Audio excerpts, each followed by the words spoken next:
Bukod dun sa hardware po, ang isa pa sa pinupuntahan ko yung mga mall po.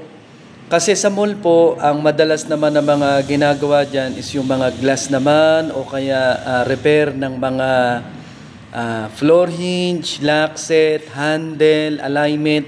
Kasi sa ganitong uri ng negosyo, kinakailangan magsimula ka munang maliit muna talaga. Kaya yan, more on repair ka muna kasi talagang sabi ko nga, kung hindi ka man makakuha ng mga gagawin pa, mag-start ka muna sa mga small repair muna. Second niyan, punta kayo dun sa mga classmate nyo o kaya kapitbahay, double check natin. Baka meron silang mga screen na kinakailangang palitan o kaya pwede tayong mag-service ng mga pagkakat ng mga glass natin o kaya naman yung mga resealant naman natin. Mahalaga, sabi ko nga, makapag-start ka muna ng kahit na maliit na muna. Kasi dito kapag halimbawa wala ka na talagang magpanggalaw sa ganitong uri ng negosyo, talagang more on abono ka talaga. Bukod doon, ang isa pa naming ma-share is mag-network tayo doon sa mga homeowner association naman. Yan, isa din yan sa mga plano namin at kaibiganin natin o kausapin natin yung mga president naman ng mga homeowner association naman. Kasi, syempre kapag ka naging kaibigan na natin yan, napakalawak na nung possible na maging client natin, mga homeowner association.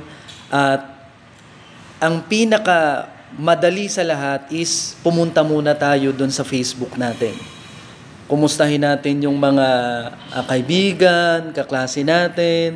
Pwede natin sabihin sa kanila na meron tayong bagong negosyong itinayo, na glass and aluminum business.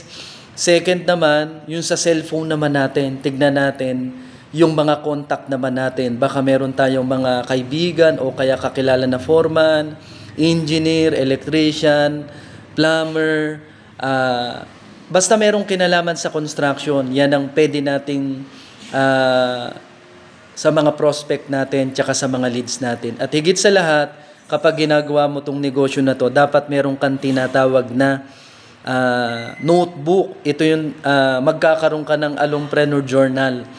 Kasi dito mo isusulat yung mga failure mo, kung kumita ka ba, nalugi ka ba, ano ba yung mga naging problema mo sa mga project. Yun, kumbaga sa yung first 1 year mo sa glass and aluminum business, meron ka nang babalikan.